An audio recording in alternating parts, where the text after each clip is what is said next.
இன்னைக்கு வந்திருக்கிற எல்லாருக்கும் ரொம்ப நன்றி. இன்னொரு ஒரு சத்சங்கத்தில் உங்க எல்லாரையும் பார்க்கறதுல ரொம்ப சந்தோஷம். குருவோட அருள் இல்லாம இது எதுவுமே நடந்திருக்காது. அதனால அதுக்கு எல்லாத்துக்குமே நன்றி. ஓம் ஸ்ரீ குருபியோ நமக. ஓம் மகா பெரியவா சரணம். ஹர ஹர சங்கர ஜெய ஜெய சங்கரா.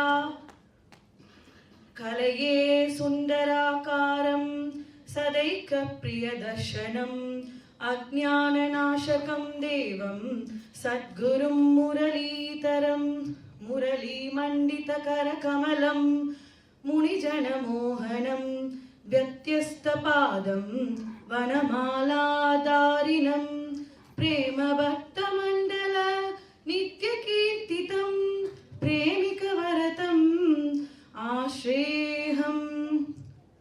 ஓம் குருவே சரணம். இன்னைக்கு நான் பேச போற டாபிக் குருவின் மகிமை. எல்லாருக்குமே தெரியும்னு நினைக்கிறேன்.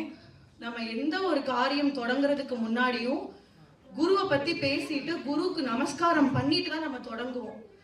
நம்ம ரிலீஜன்லயே இருக்கு, நம்ம ஹிந்து சனாதன தர்மத்திலேயே இருக்கு. குரு பிரம்மா குரு விஷ்ணு குரு தேவோ மகேஸ்வரஹா குரு சாக்ஷாத் பரபிரம்மா தஸ்மை ஸ்ரீ குருவே நமஹா. அதாவது குருனா சிவன், விஷ்ணு, பிரம்மா மூணு பேரும் சேர்ந்தவங்க தான் குரு. அதான் பரபிரம்மமான குருவையே ஃபர்ஸ்ட் நம்ம வணங்குறதே இவங்க மூணு பேரை வணங்குனதுக்கு சமம்னு சொல்றாங்க.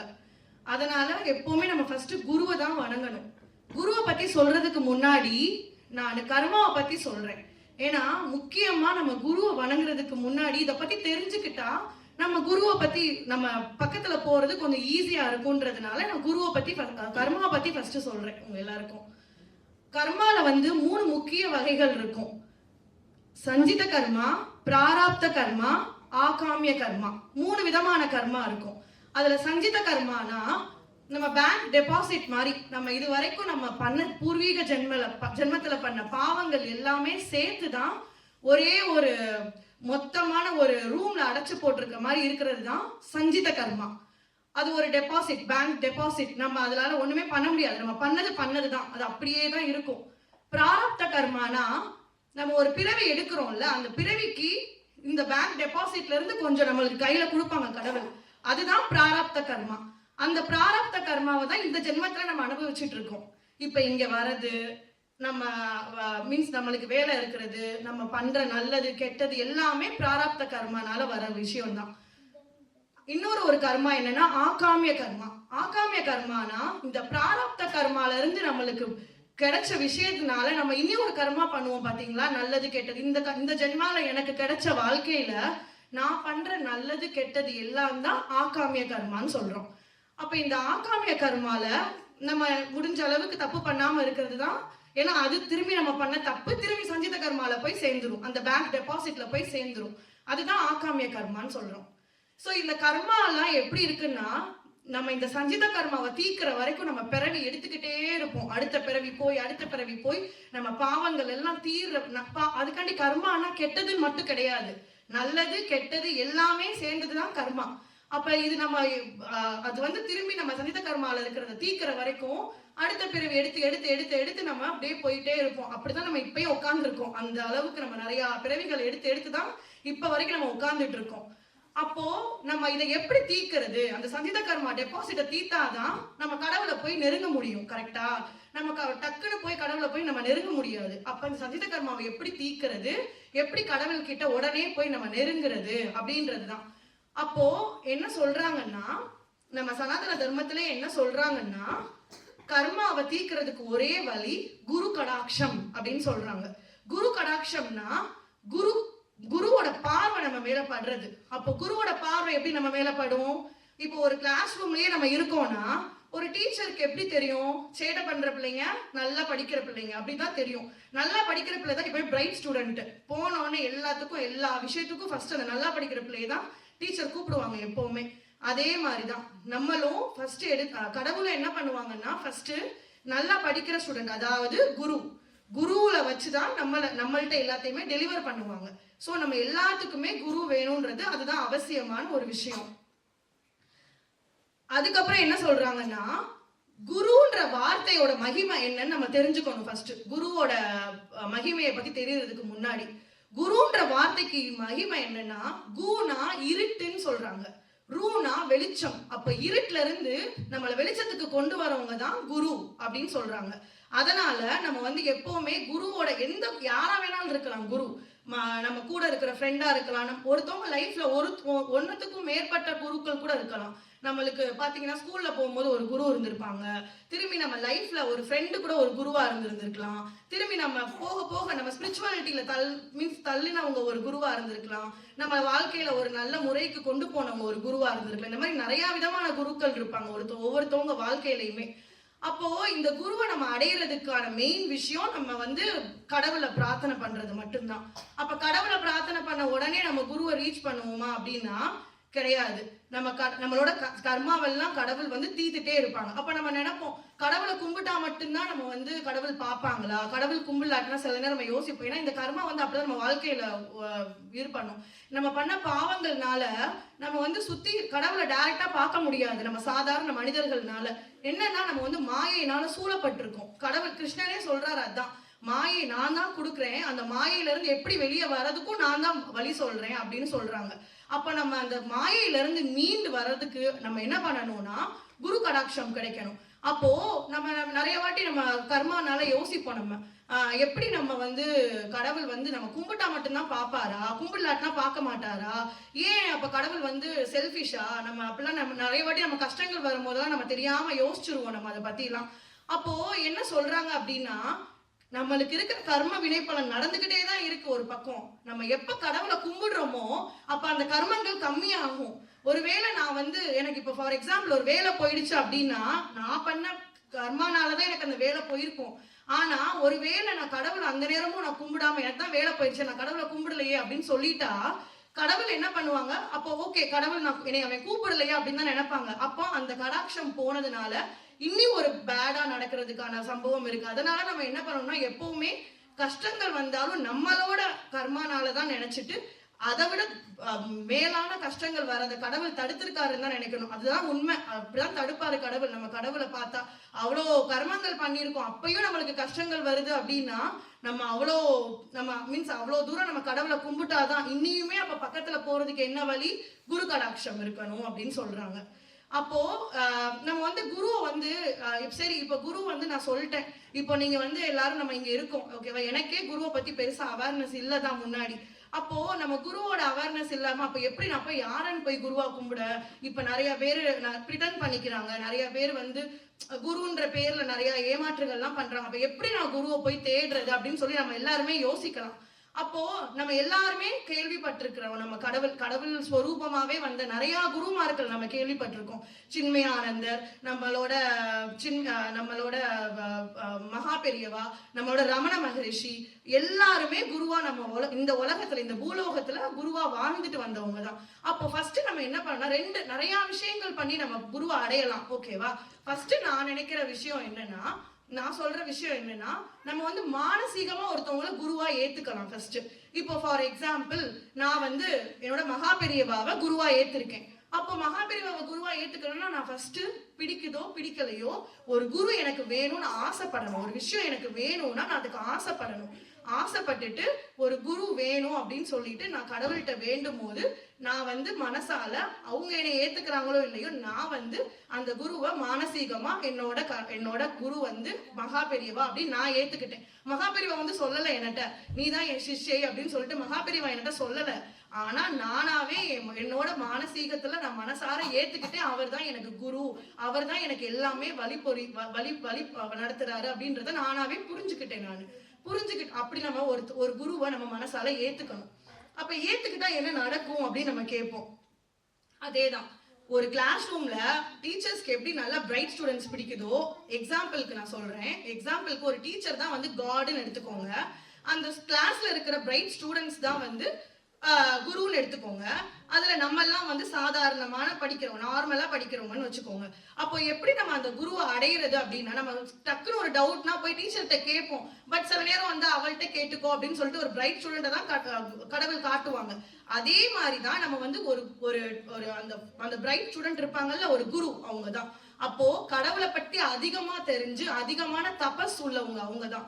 ஸோ அவங்கள்ட்ட போய் நம்ம வந்து எனக்கு வந்து என்னோட பாவங்கள் எல்லாத்தையும் நீங்க வந்து இது பண்ணிட்டு நீங்க அக்செப்ட் பண்ணிக்கணும். நம்ம ஒரு குருட்ட இருந்து நம்ம ஸ்பிரிச்சுவல் கைட்னஸ் கிடைச்சிக்கிருச்சுன்னா நம்மளுக்கு வந்து கடவுளை ரீச் பண்றது ஈஸி.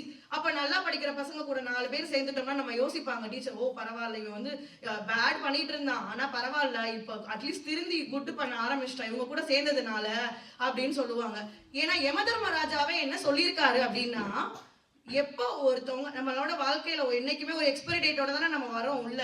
ஸோ என்னைக்கு வேணாலும் இருக்கலாம் நம்ம, அதனால நம்ம காத்துட்டே இருக்கக்கூடாது எதுக்குமே. நம்ம வந்து என்னைக்கு உள்ள வரோமோ அதே மாதிரியே வெளியே ஒரு நாள் போய் தான் ஆகணும். ஸோ காலம் நம்மளுக்காண்டி காத்துட்டு இருக்காது. அந்த டைம்ல நம்ம காலம் முடிஞ்சதுக்கு அப்புறம் நம்ம எம வாசல்ல போய் நிப்போம் தெரியுமா? எம வாசல்ல போய் நிற்கும் போது அந்த எம தூதர்கள் இருப்பாங்களாம் நிறைய பேர். அவங்க கேட்பாங்களாம் நம்மளோட தர்மம், நம்ம பண்ண வேலைகள், நம்ம பண்ண குட்டி குட்டி சிந்தனைகள், நம்ம பண்ண காரியங்கள் எல்லாத்தையுமே மொத்தமா கொஸ்டின் கேட்பாங்க. நீ அது பண்ணியே இது பண்ணியே, உனக்கு இவ்வளவு டைம் இருந்துச்சே நீயே வரல என்னைய கும்பிட, உனக்கு தான் அவ்வளவு டைம் இருந்துச்சே நீயே வந்து இந்த தானம் பண்ணல அந்த தர்மம் பண்ணலன்னு சொல்லிட்டு ஒவ்வொன்னா கேட்பாங்களாம். கேட்கும் போது ஒரு குரு கடாட்சம் இருக்கிற ஒரு மனுஷனா இருந்தாங்கன்னா அவங்க காலம் முடிஞ்சதுக்கு அப்புறம் அந்த யமலோகத்துல போகும்போது என்ன சொல்லுவாங்கன்னா, நான் வந்து இந்த குருவோட சிஷ்யை அப்படின்னு சொன்னா யமதர்ம ராஜாவோட அந்த யமதூதர்கள் ஒரு வார்த்தை கேட்க மாட்டாங்களாம். அப்படியே நம்மள அப்படி நம்ம கோவிலுக்கு எல்லாம் போனோம்னா இந்த மினிஸ்டர்ஸ் எல்லாம் உள்ள போனோம்னே நம்ம பின்னாடியே தொத்திக்கிட்டு போவோம் தெரியுமா? தொத்திக்கிட்டு போய் அப்படியே கடவுளை டக்குன்னு பார்த்துட்டு ஒரு தரிசனமாவது வாங்கிட்டு வந்துடணும். ஏன்னா கியூல நின்று போகணும். என்னைக்கா இருந்தாலும் கடவுளை நம்ம அடைஞ்சுதான் தீருவோம், அது ஒரு விஷயம், அது மாற்று கருத்தே கிடையாது. ஆனா இந்த கியூல நின்று போகாம டக்குன்னு கடவுளை போய் அடைகிறதுக்கு ஒரு வழி தான் சொல்றாங்க கடவுள். நம்ம வந்து நீ வந்து குருவை தேடி போ. சோ அவரோட மகிமையினால அப்ப குருட்ட கேட்பாங்களா யமதூதர்கள், இவங்க வந்து உங்களோட சிஷ்யா அப்படின்ட்டு. எந்த ஒரு நல்ல குருவும் எந்த ஒரு நல்ல ஆச்சாரியரும் என்ன பண்ணுவாங்கன்னா, ஆமா என் பேரை சொல்லிட்டான்ல அவன் என்னை நம்பி வந்திருக்கான், அப்போ அவன் என்னோட சிஷ்யன்னு சொல்லி எந்த ஒரு நல்ல குருவுமே ஏத்துப்பாங்களாம். அதனால குருவோட கடாட்சம் படுறது அதனாலதான். இன்னொரு முக்கிய விஷயம் என்னன்னு சொல்றாங்கன்னா, ஒரு எக்ஸ்பீரியன்ஸ், ஒரு உண்மையா நடந்த ஒரு லைஃப் எக்ஸ்பீரியன்ஸை நான் சொல்றேன். ரமண மகரிஷி நம்ம எல்லாருமே கேள்விப்பட்டிருப்போம். ரமண மகரிஷி வந்து பகவானோட இன்னொரு ஒரு ஸ்வரூபம்னே சொல்றாங்க எல்லாரும். அப்போ அதான் உண்மையும் கூட. அப்போ ரமண மகரிஷி என்ன பண்ணாருன்னா, ஒரு நாள் அவரோட ஆசிரமத்துல உட்கார்ந்து இருக்காரு. அப்ப ராமகிருஷ்ணன் சொல்லி ஒருத்தவர் அவரோட ஆசிரமத்துக்கு அவரை தேடி போறாரு. தேடி போய் அந்த அந்த ஆசிரமத்துல போய் ஒரு ஓரமா உட்காந்துக்கிட்டு வர பக்தர்கள் எல்லாருக்கும் தரிசனம் வாங்கிட்டு இருக்கிறது எல்லாத்தையும் அங்க இருந்து நோட்டம் விட்டுட்டே இருக்காரு இந்த ராமகிருஷ்ணர்ன்ற ஒருத்தவர். ஒரு காமன் பர்சன் ஒருத்தவர் வராரு. ரமண மகரிஷி முன்னாடியே வந்து உட்கார்றாரு. உட்கார்ந்ததுல இருந்து ஒரே அழுக, அழுது அழுது அழுது அழுது ஏங்கி ஏங்கி அழுகுறாங்க. எல்லாரும் பாக்குறாங்க, ரமண மகரிஷி கண்டுக்கவே இல்லை. அடுத்து வர பக்தர்களுக்கு எல்லாத்துக்கும் ஆசீர்வாதம் பண்ணிட்டு போயிட்டே இருக்காங்க. அப்ப ரமண மகரிஷி உட்கார்ந்து ஆசீர்வாதம் பண்ணிட்டே இருக்காங்க. இந்த மனுஷன் அழுதுகிட்டே இருக்காரு. இவர் கேட்கவே இல்லை என்ன அப்படின்னு சொல்லி எதுவுமே கேட்கல. சரி அழுது முடிக்கட்டும்னு சொல்லிட்டு கொஞ்ச நேரம் விட்டுட்டாரு. கொஞ்ச நேரம் கழிஞ்சு, இப்ப எதுக்கு என் முன்னாடி இருந்து அழுதுகிட்டு இருக்க அப்படின்னு சொல்லி கேட்கிறாரு. உடனே அந்த மனுஷன் சொல்றாரு, பகவானே நான் ரொம்ப பெரிய தப்பு பண்ணிட்டேன் என் வாழ்க்கையில. நான் வந்து வாயை விட்டு சொல்லக்கூட முடியாத அளவுக்கு பாவங்கள் பண்ணியிருக்கேன். அந்த பாவத்தை நான் என் கூட இருக்கிறவங்கள்ட்ட கூட, என்னோட க்ளோஸ் ஃப்ரெண்டு, என்னோட ஒய்ஃப், யார்கிட்டையுமே சொல்ல முடியாது. அந்த அளவுக்கு கொடூரமான பாவங்கள்லாம் நான் பண்ணியிருக்கேன். அப்ப நான் வந்து எனக்கு இப்ப நான் திருந்தி வாழணும்னு நினைக்கிறேன். ஆனா இந்த கர்மால மாட்டிக்கிட்டேனே, நான் இந்த கர்மாவை எப்படி போக்குறதுக்கு ஒரு வழி சொல்லுங்கன்னு சொல்லி வந்து கெஞ்சுறாங்க அந்த மனுஷன். அப்போ ரமண மகரிஷி அப்படியா அப்படின்னு சொல்லிட்டு திரும்பி சிஷ்யங்களுக்கு ஆசீர்வாதம் பண்ணிட்டு இருக்காரு அந்த ஆசிரமத்துல உட்காந்துட்டு. அப்ப திரும்பி அவர் அழுகிறாரு, ஐயோ நம்ம ரமண மகரிஷியே நம்ம குருவே கேட்டுட்டு ஒண்ணுமே சொல்லாம விட்டுட்டாரே அப்படின்னு சொல்லி திரும்பி அழுக ஆரம்பிக்கிறாரு. அப்ப குருவே நீங்க தான் என்னோட குரு, நீங்க தான் எனக்கு அதுக்கு ஒரு வழி சொல்லணும், தயவு செஞ்சு எனக்கு அதுல அந்த கர்மால இருந்து என்னை விடுபடுறதுக்கு ஒரு வழி சொல்லுங்க அப்படின்னு சொல்லி கேட்கிறாரு. அப்ப வந்து என்ன சொல்றாரு, அப்ப அந்த மனுஷன் என்ன மனுஷன் இப்படி சொல்லிட்டு திரும்பி அழுக ஆரம்பிச்சிட்டாரு. உடனே ரமண மகரிஷி திரும்பியும் கண்டுக்கல. சரி நீ அழுது முடிக்கட்டும் அப்படின்னு சொல்லிட்டு திரும்பி அழுக விட்டுறாரு. அப்ப அவர் சொல்றாரு, நான் உன் குருன்னு உன்ட்ட என்னைக்காவது நான் சொல்லியிருக்கேனா அப்படின்னு கேட்டிருக்காரு. அந்த ரமண மகரிஷி அந்த மனுஷன்ட்ட கேட்கிறாரு. உடனே அவரு இன்னியும் வருத்தம் ஆயிடுச்சு. ஐயோ, நம்ம இவ்வளவு பெரிய பாவம் பண்ணிட்டு எந்த மூஞ்சியை வச்சுட்டு இவர்கிட்ட போய் நம்ம கேட்கிறோன்றது இல்லையா? அதனாலதான் ரமண மகரிஷி நம்ம மேல கோவப்பட்டார் போல குருஜி அப்படின்னு சொல்லிட்டு ரொம்ப வேதனைப்படுறாரு அவரு. வேதனைப்பட்டுட்டு, குருஜி எனக்கு நான் வேற வழியே இல்ல உலகத்துல, நான் வந்து கடவுளை நான் வந்து அடைகிறதுக்கு கூட எனக்கு ஒரு தகுதி வேணும்ல, கடவுளை பாக்குறதுனா கூட. இப்ப நம்ம பூலோகத்துல இருக்கிற மனுஷங்கள் சாதாரண ஒரு பதவியில இருக்கிறவங்களை பாக்குறதுக்கே நம்மளுக்கு ஒரு தகுதி வேணும்னு சொல்றோம். அப்போ அவ்வளவு பெரிய கடவுளை ரீச் பண்றதுக்கே ஒரு தகுதி வேணும். அப்ப அவ்வளவு பெரிய கடவுளை டேரக்டா ரீச் பண்ண முடியாது. அதனாலதான் அந்த மனுஷன் குருநாதர்கிட்ட வந்து சரணடைஞ்சாரு. இப்ப குருநாதரும் என்னடத்துக்கு வரேன்னு கேட்டோன்னே என்ன பண்றதுன்னே தெரியலையேன்னு சொல்லிட்டு திரும்பி அழுக ஆரம்பிக்கிறாரு. அழுக ஆரம்பிச்சோடனே ரமண மகரிஷி சொன்னாரு, பொறு வெயிட் பண்ணு, நான் உனக்கு சொல்றேன், ஒரு பதில் தானே வேணும் உனக்கு, நான் சொல்றேன். சரி, எனக்கு வந்து நீ குரு தட்சணை என்ன கொடுப்ப அப்படின்னு சொல்லி கேட்டாரு ரமண மகரிஷி. அப்போ அந்த மனுஷன் சொல்றாரு, என்ன வேணுமோ நீங்க கேளுங்க, உங்களுக்கு என்ன வேணுமோ, இந்த உலகத்துல என்ன இருந்தாலும் நான் எப்படியாவது உங்களுக்கு கொண்டு வந்து கொடுத்துடுறேன் அப்படின்னு சொல்லி சொல்றாரு அந்த மனுஷன். உடனே ரமண மகரிஷி, எனக்கெல்லாம் எதுவும் வேணாம், உன்னோட புண்ணியத்தை கொடுத்துரு அப்படின்னு சொல்றாரு. திரும்பி அந்த மனுஷன் அழுக ஆரம்பிச்சிடுறாரு. எதுக்கு அழுகிறாருன்னா, நான் உலகத்துல எந்த புண்ணியமுமே பண்ணல, இது வரைக்கும் நான் பிறந்ததுல இருந்து எந்த புண்ணியமும் பண்ணல, இவ்வளவு நாள் நான் வந்து மூடனா இருந்து நான் இவ்வளவு பெரிய பாவங்கள் பண்ணிட்டு வந்துட்டேன். ஆனா இந்த தருணத்துல இருந்து நான் திருந்தணும்னு ஆசைப்படுறேன். ஆனா எனக்கு வேற வழியே இல்லையா அப்படின்னு சொல்லி கேட்டு திரும்பி அழுக ஆரம்பிச்சிட்டாரு. உடனே, உன்கிட்ட நான் என்ன கேட்டேன், உன்கிட்ட நான் புண்ணியத்தை தானே கேட்டேன், கொடுப்பேன்னு சொல்லு, அப்பதான் உன்னை ஏத்துப்பேன்றாரு. சரி, நீங்க சொல்லிட்டீங்கல்ல குருஜி, என்கிட்ட ஒரு புண்ணியம் இருந்தா நீங்க எடுத்துக்கோங்க அப்படின்னு சொல்லிட்டு சொல்லிடுறாரு. சரின்னு சொல்லிட்டாரு. சரி, புண்ணியத்தை கொடுத்துட்ட, சரி உன் பாவத்தை கொடு அப்படின்னு கேக்குறாரு. திரும்பி ஓனாக ஆரம்பிச்சிட்டாரு அந்த மனுஷன். ஐயோ, நீங்க என்கிட்ட பாவத்தை கேட்டீங்களே, அந்த பாவத்தெல்லாம் நான் என்னோட பாவத்தை உங்களுக்கு கொடுத்துட்டா உங்களுக்கு தான் நான் பாவம் வந்து சேரும், அப்ப என்ன பண்ணுவீங்க நீங்க அப்படின்னு கேட்டோடனே சொல்றாரு, அதை பத்தி நீ கவலைப்படாத, உன் பாவத்தை நீ எனக்கு கொடுத்துரு அப்படின்னு சொன்னோடனே, சரி குருஜி, நான் உங்களுக்கு என் பாவத்தெல்லாம் கொடுத்துடுறேன் அப்படின்னு சொன்னோடனே, அதுக்கப்புறம் அந்த மனுஷனோட என் கண்ணை ஒரு 2 நிமிஷம் பாருன்னு தான் சொன்னாரு.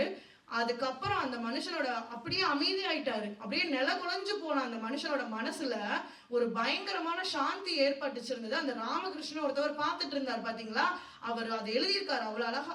அவர் நில குலைஞ்சு போன மனுஷன் அப்படியே சாந்தமா இருந்தார். அதுக்கப்புறம் அவர் வாழ்க்கையில அப்படியே, அதாவது குருவுக்கு முன்னாடி இருந்த லைஃப் குருவுக்கு பின்னாடி இருக்கிற லைஃப்னு அப்படியே மாறிடுச்சு அவர் லைஃபே.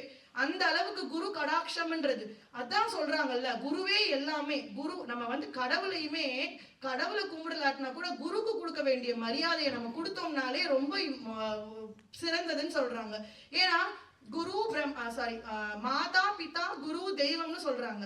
அம்மா தான் அப்பாவை காட்டுவாங்க, அப்பா குருவை காட்டுவாங்க, குரு வந்து யாரை காட்டுவாங்க, கடவுளை காட்டுவாங்க.